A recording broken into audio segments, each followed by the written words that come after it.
What if the secret to skyrocketing your revenue wasn't just in your marketing, but it was in how well you understood your customer data?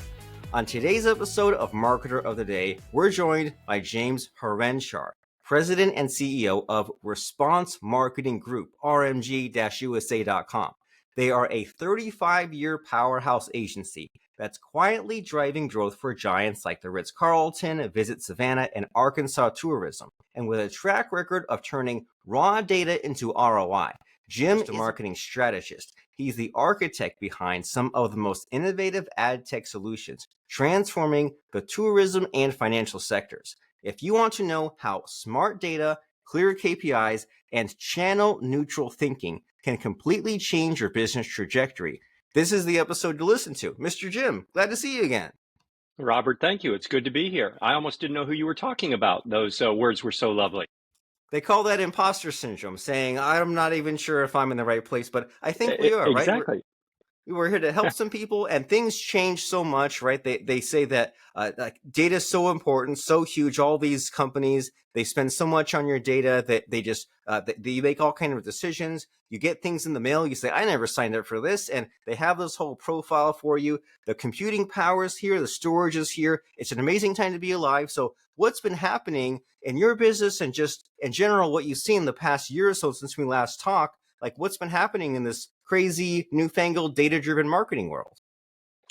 Well, I think it's crazy in a lot of regards. So depending upon what industry you're talking about, obviously, a lot of folks are impacted by the political aspects of what's going on in the market, economically the same. So I think that, we'd like to think that in turbulent times or maybe uncertain times, we all tend to go back to our roots, or at least foundationally look at things that are the most important. And for us, kind of the messaging that we're sharing with our clients in all of our different industries is focused on kind of getting back to those foundational building blocks. For us, that's data, right? We've been, for 38 years, our focus has been on data, analytics, customer segmentation, predictive modeling.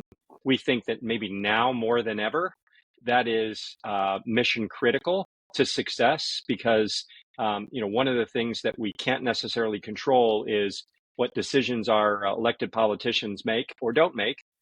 We can control what we have in front of us, what data we have access to, the way that we communicate with folks.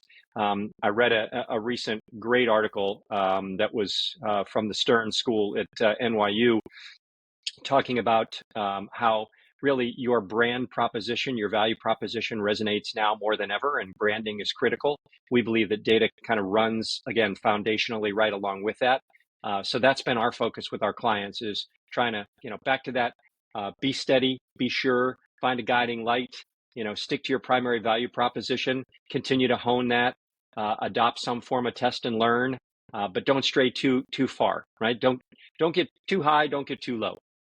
Yeah, and that seems like quite the balancing act. And it seems like whenever there's some kind of turbulence, like number one, we're caught off guard again. And it's like, we should learn, like every few years, there's always something. Right. And then That's the right. other, and then whenever it seems like, every 10 years, every decade, there's like some economic upheaval, right? There's dot-com bubble burst, there's 2008 recession, there's COVID. It's like every decade there's something. And then there's always this talk of like, okay, well, the weak businesses get weeded out, right? The ones that don't adapt or freak out and change too much. It's like maybe their time was limited anyway. This just rushed things along. So you think, okay, this is a good opportunity if times are tough in general, in a certain country, government, specific industry, whatever. If times are tough wherever you are, it seems like a good opportunity to just go back to basics and rethink your strategy and like rebuild it and say, hey, what we built, is that just because we've had it in place? Or if we restart from scratch and figure all this out, we get to something similar, like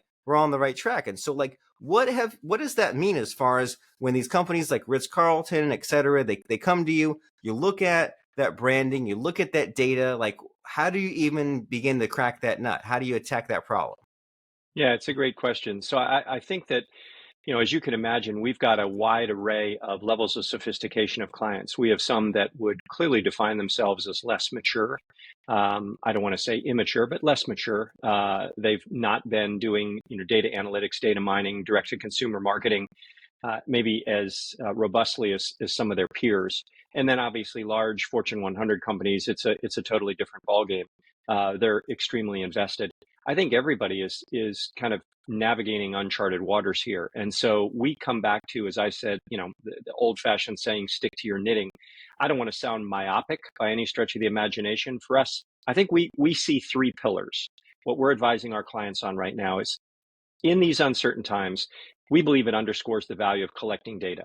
So if you are immature or less mature, then if you have not put a focus on collecting data, if you've been in any way afraid of doing that, feeling like it's too difficult to get your arms around, I think it's time to really kind of focus on doing that. Because being able to mine that data in uncertain times is very, very important.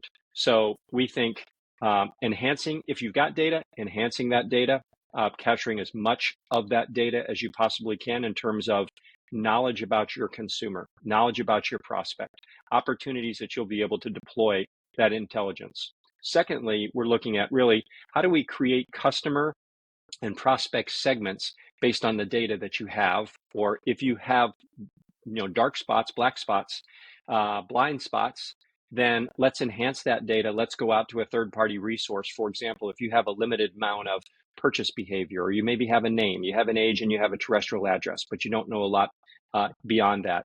There are a lot of different players in the spaces, right? Axiom, Epsilon. I'll inevitably leave out a number, but a lot of third-party resources, brokerage houses for you to enhance your data. It's absolutely so important for you to take this time to have the greatest understanding of who your consumers are. Who are the people, when you've got a great opportunity to promote, you know that they will respond because they've been a loyalist? Who are the people that you think will be attracted to you because of these uncertain or turbulent times? Your value proposition may be more relevant now than it ever was before. Your offer may be more relevant. So we think getting a solid data foundation, understanding and building the segments that you can then focus on. And last but not least, and I'm hearing this the most, Robert, from a lot of CEOs of large state tourism offices, some of our large top 10 metropolitan markets, and that is, we've got the data. We feel pretty good about that. We feel like we have some basic underlying understanding of our segments. What we've not done a good job with is engaging those individuals. Yes, we have the data, the age-old question, okay, I've got it, now what do I do with it? And so, we're operating an environment, a tremendous digital environment, especially with the, broad-based adoption of AI, of test and learn, right? The ability to be able to say, let's take tourism, for example. I know that my primary feeder markets are XYZ. But I didn't know that this other market, which is now ranked 4th or 5th in terms of a feeder for us, was as high as that. We never really put a lot of focus on it. Let's do some clear test and learn there. Let's, drop a few nuggets here and there, and in 2 weeks in a digital campaign, we'll know how well it's performing. So we believe that those three pillars are absolutely mission critical to being successful in these turbulent and uncertain times, kind of back to sticking to your knitting. And if you can focus on these cores, we believe that it builds engagement, it drives the cross-sell, the upsell, the new customer acquisition that everyone's looking for, because you're smarter about the channels that you're using, the audience that you're talking to, their interests that will resonate with them, that will generate those types of positive outcomes you're looking for. Oh, well, this is exciting, right? There's a lot of untapped potential here, and I like the way you explain it. It seems like there's correctly applying the right amount of intuitiveness plus the data, and and I would imagine that maybe the data is being underused, right? There's a lot of like guessing or making dumb decisions, but you're saying like, hey, you can kind of look at what you have and do the segmenting of the customers and use these services to enhance the data and say, hey, I'll run a little experiment, I'll run a little campaign, and then look at the data that comes back from that. And it seems like a kind of a nice back and forth there, right? You're kind of using your human gut, but you're also using your human brain plus the data that you have in front of you. And what does that end up looking like? You mentioned a lot of interesting things, right? You mentioned segmenting your people. You mentioned like engaging them in a certain way. Do you have a good like tip or story for us just to show us like, hey, here's something in the travel industry or any industry that just like isn't being done enough? Is there anything that just is like untapped right now? Well, there is. So I will give you an example.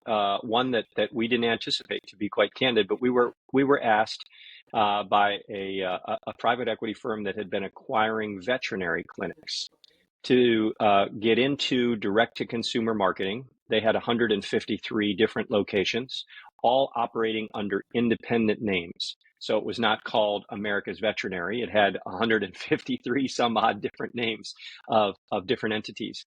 And so one of the things they wanted to prove was that in COVID, we saw that a lot of folks stopped taking their animals to the vet, primarily complicated because of the fact that you couldn't go into the vet, right? So you had to drop your animal off in the parking lot. They came out and got it. You came back and got them.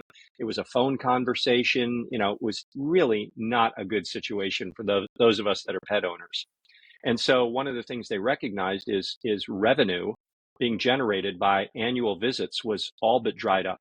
And so they wanted to test direct to consumer in a market where it hasn't been done a lot. Now, you'll have a one-off small privately owned veterinary clinic that may be very good at mining their data, what I'll call their customer data, whether that's the pet owner or the pet under whatever name you want to use. But we tested a direct to consumer strategy using a multiple of channels. We tested direct mail. A lot of people are like, oh my God, people still do direct mail.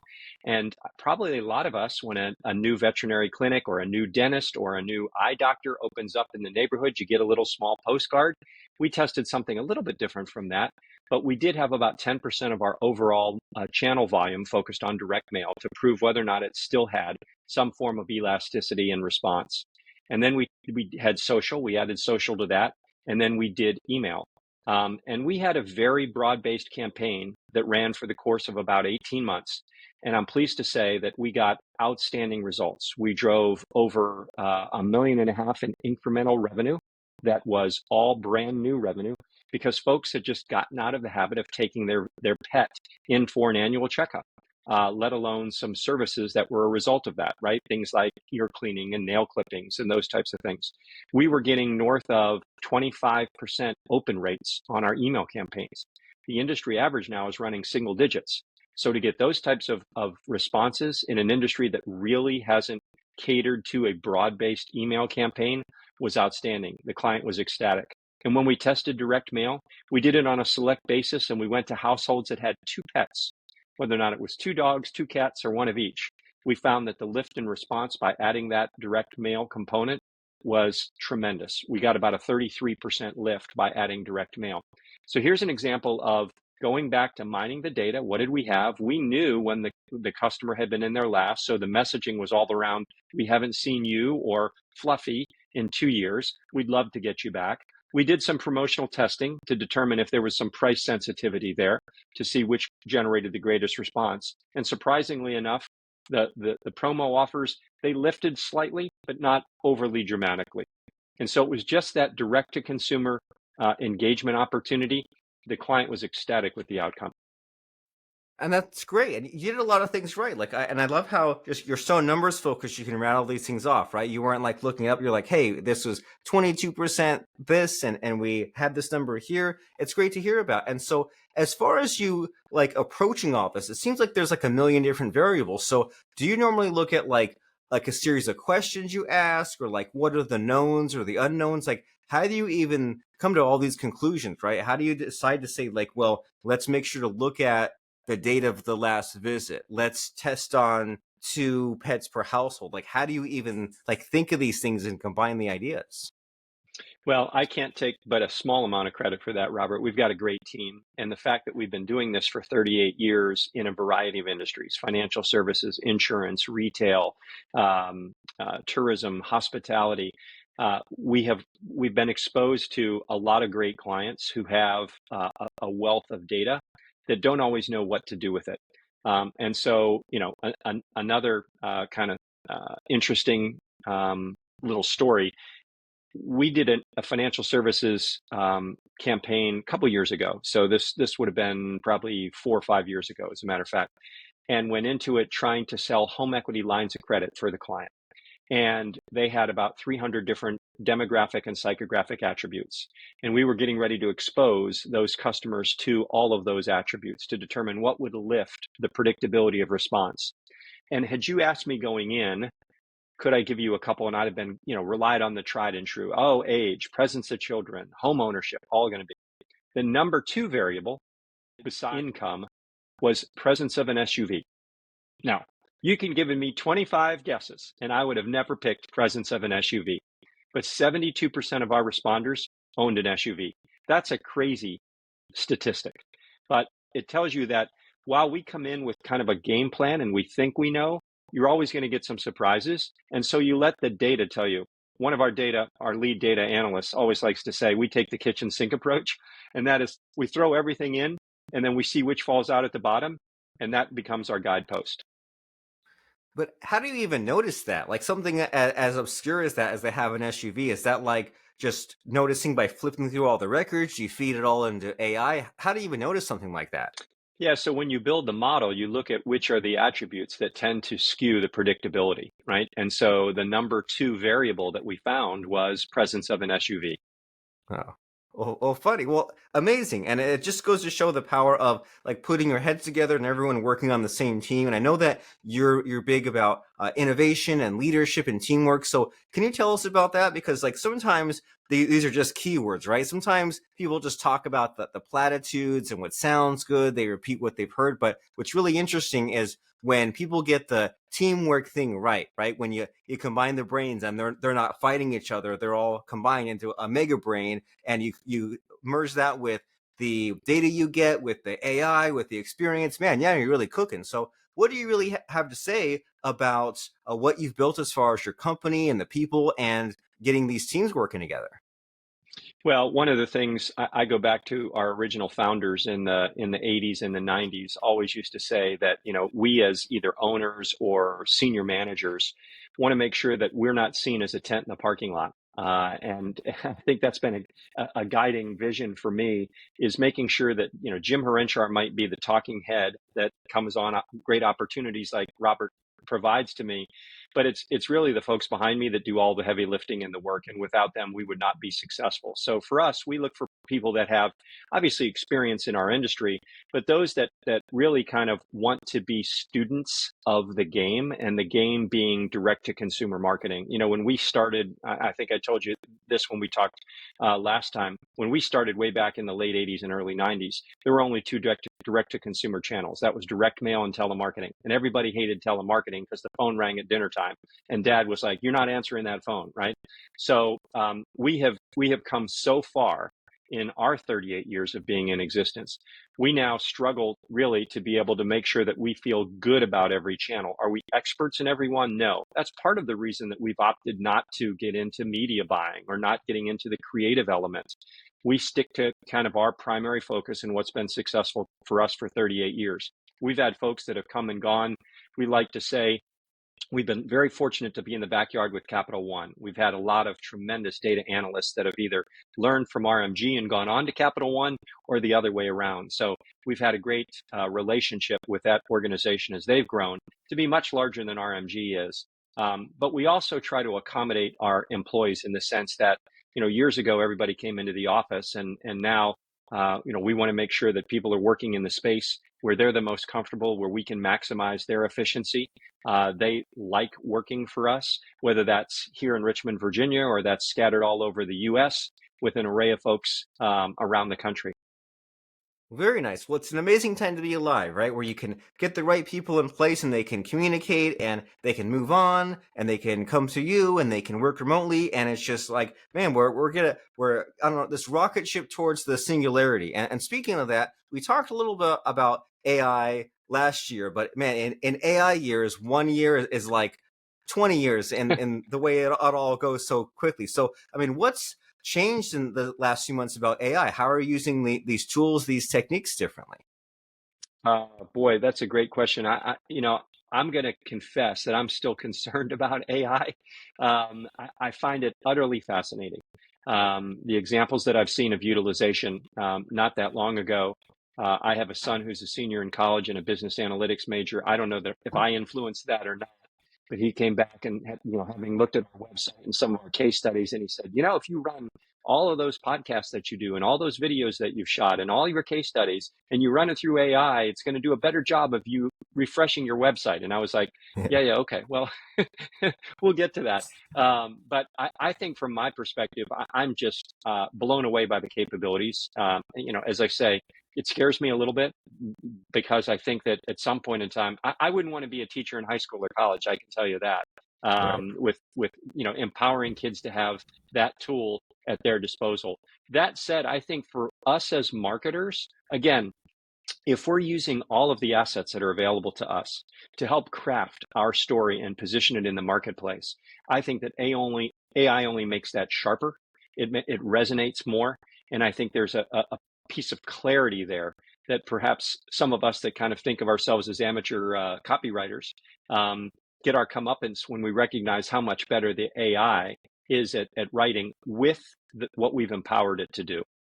Yes, and I think that last part's so important, right? That you don't just blindly say, "Hey, make something for me," or you don't just blindly take the result. You say, "Hey, here's what I've already created." You filter it back through what you've made, and I like what you said here. Is it's just a tool, and you're giving me flashbacks to me being in school. I know we're from like way different generations, but I know when I was in school, the teachers were complaining about like the pocket calculators and like, oh well, you need to be able to solve that by hand, and then when Right. the computers and the word processors, even pre-internet, they were like, hey, you're going to need to know cursive. And then when I was in high school, they started connecting the computers to the internet, and they were like, well, hey, you're going to need to use that library and that card catalog. And it's like, okay, well, I've got these skills, and there's the kind of the foundational skills and the newer skills. And the fear is that the new kind of cripples the foundational. So we have to be careful of that. But I mean, you're so right that even if you don't know how to use AI, just ask it. Right? If you say, hey, what Yes, Jim that's just said there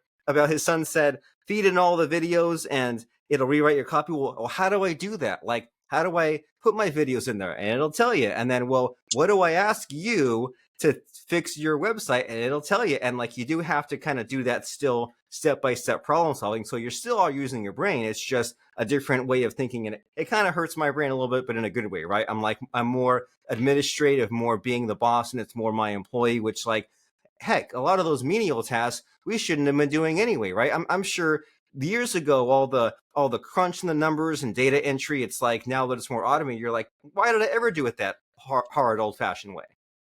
that's right.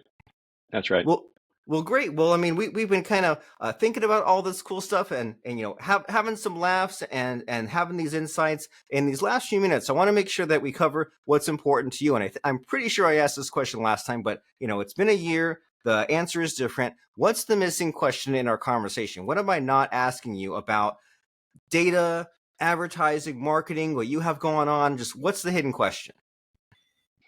Oh gosh. Well, as I mentioned earlier, we've been having conversations with some of these state tourism leaders, and we've been asking them that question, right? What do you feel like as you look at kind of your marketing stack or your marketing service providers and the landscape? What do you feel like is missing? And I think that what we continue to hear is, there's things that concern folks. So in the tourism industry, the state of Florida is talking about defunding their DMOs. That causes great concern, not just in the state of Florida, but to every other state. And should we see, that pick up steam across our 49 other states? So I think that everyone wants to be focused on how do I improve my ROI? How do I have the ability to be able to answer the questions that come to me from my funding sources, from my board, from my legislatures to say, we're giving you money, right? And this applies to the Fortune 100 as well, right? You are funded either internally or externally by a first party, second party, or third party source. How can you tell us the success that you're having? How can you measure the successes that you are enjoying? What are the tools that you have in place to do that? So I think the question that you can ask me, or I've in a way answered for you, is are marketers today equipped with what they believe are successful tools to be able to measure return on investment and return on ad spend? Because if you're not being asked that question now, you're going to be asked that question in the near term. And it's important to have that figured out, right? So that way we're not just guessing, that way we have that certainty, we have that confidence. And if they say, I don't even know how to answer that question, then should they come to you? Or like, how does someone solve this problem? If they say, you asked me about, do I know my data? Do I have that certainty? I have no idea. Are you a good resource for that? Well, we are, and I think there's a lot of others. So I don't want to come across as being we're the only resource by any stretch, but we've been doing this for a long time, and that's been our primary focus, right? Is helping clients to understand if we're going to spend $1, what's the return on investment? If we're going to spend $1 million, what's that return on investment, right? The question and the answer only get bigger. And so we're one resource that we'd love for clients to reach out based on our experience and having worked in so many different industries. Well, great. And so, what's the criteria? What's the qualifiers for this? If someone says, "Okay, I know that that sounds great. If I spend $1 on my ads, then I should know what I get back." But I don't know if I'm the right size for Mr. Jim and RMG, or if I'm in the right place. So, how does someone know if they're a right fit for having that conversation? Well, I think that the first thing is let's have some outreach, let's have a discussion, and we'll be very straightforward and say if we're not the right fit, then we can refer you to someone. A lot of times we have clients that are Fortune 50 companies, and they're like, love you guys, but you're a little small. You're kind of a boutique. We need somebody that's got more street cred, has a larger employee base. We will refer them on to some of our good peers and friends in the industry that they're going to be more comfortable with. And we don't take offense to that. Fortunately, it doesn't happen too often. But if it starts with a conversation, we've got a resource. If we're not the right folks, we have someone that we can introduce you to that you can be more comfortable with. Because we've been doing this a long time, we've seen companies come and go. There's a handful of us that have been out there a long, long time. We all kind of laugh. And I'm not, by the way, I won't take personal offense to your earlier comment that we were in different generations of schooling, that you said earlier. But there's a lot of us that have reached this age. We've been around for a long time now. And so, if it's not us, we'll find somebody and we'll make that introduction for you because, we treat folks, you never know who may come back again at a later date and decide that, hey, that partner that you referred to us has been awesome, but we got a little small project. Would you guys like to work on that? Not to say we don't work on big ones, but we understand.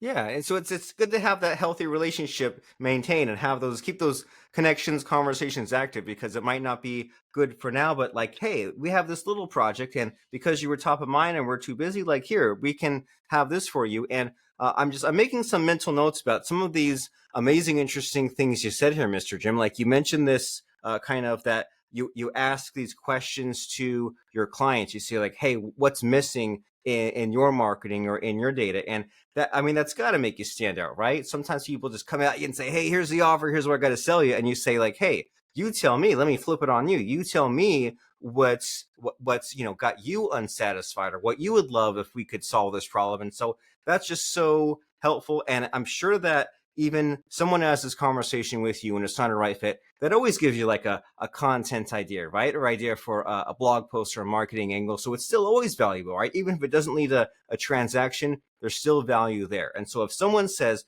all right, I need to have this conversation with Mr. Jim and RMG about data and marketing and all those other things and tell them where I'm stuck, where should someone go? What should they do? Yeah, so our website obviously is the first place to start, www.rmg-usa.com. And on there, we've got a contact us form, which we're diligent about responding to. So please don't hesitate. We have phone numbers on there. My contact info is on there. Others on our staff are on there. So you'll find information on how to get in touch. And I can almost guarantee you, leave us a message, you'll hear from us in 24 hours or less. Ooh, nice. That's some good diligence, right? That's some good reliability and efficiency. So we say rmg-usa.com. That's Response Marketing Group, where you should know every visitor. They're all about enhanced customer engagement with relevance and personalization. Understand your customer's complete story with robust data and analysis. So you go there, you can do some reading, you can click that contact us button, and you can get that conversation started to get to predicting, to clarifying, and empowering this robust data and unlock the ability to do more with less. So as people are going to rmg-usa.com, Mr. Jim, it's time for that scary part of the show. It's time to put you on the spot. And it's to ask you about a fun quote or lesson that has served you. And last time you were here, you said that the quote was from Jim Wanamaker that 50% of my advertising is wasted. I just don't know which half. And that was great. But what do you have us for now? In this current day and age, what's a quote that's relevant and helpful for us? Well, I hope this ties back to my opening since you put me on the spot, Robert. And it's a simple one from Philip Kotler. And it's marketing is not about the product, it's about the customer. And as I said at the outset, I think in these uncertain and turbulent times, those folks that understand their customer, have the most complete picture, are going to have the most success. I like it. What's in it for me? You show me some ad. Well, that's great that you have that product, but how will you help me? I love it. Great lesson. What's know the customer. It's about the customer, not about the product. And let's think about that it's about the customer as we go to rmg-usa.com. Mr. Jim Harenchar, it's great to catch up. Great to see you again. Thanks for being here. Robert, thank you. And I will add this. So for your listeners, we have a custom URL. So it's rmg-usa.com with a / marketer of the day and the number 2. Marketer of the day and the number 2. Okay, so go there right now. Go to that special tracking link because Jim is all about that data. rmg-usa.com / marketer of the day 2. We'll see you there. Thank you, Mr. Jim. Robert, thanks. It's been good.